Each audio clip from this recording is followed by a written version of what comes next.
এবার গরুর দুধ নয়, পুষ্টি যোগাবে তেলাপোকার দুধ। বিশ্বের পুষ্টিবিজ্ঞানীরা এবার এমনই অবিশ্বাস্য আবিষ্কারে তাক লাগিয়ে দিয়েছেন। তাদের ভাষ্যমতে প্রাণী জগতে গরুর দুধের সুপারস্টার প্রতিদ্বন্দ্বী হয়ে আসছে তেলাপোকার দুধ।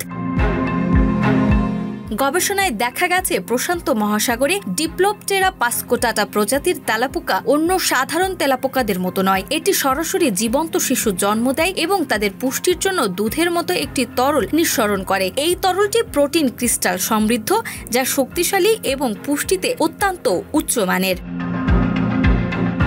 ভারতের institute for stem cell biology and regenerative medicine এর গবেষকরা জানিয়েছেন, একটি মাত্র ক্রিস্টালই সমপরিমাণ গরুর দুধের চেয়ে 3 গুণ বেশি শক্তি প্রদান করতে সক্ষম। এই ক্রিস্টালগুলো পূর্ণাঙ্গ প্রোটিন, যা প্রয়োজনীয় অ্যামিনো অ্যাসিড, লিপিড ও শর্করা ধারণ করে এবং ধীরে ধীরে শক্তি মুক্তি দেয়। ফলে এটি দীর্ঘ সময় ধরে পুষ্টির উৎস হিসেবে কাজ করে।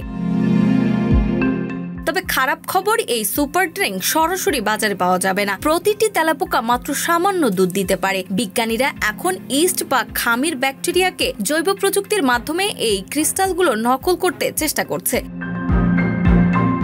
এছাড়া দুধটা সত্যিই খাওয়া নিরাপদ কিনা, মানুষের সংস্কৃতি ও মানসিকতার সঙ্গে মানিয়ে নিতে পারবে কিনা, এও এখন বড় প্রশ্ন।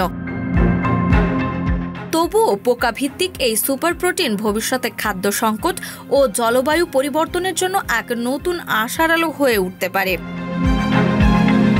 নাজমা, মাই টিভি।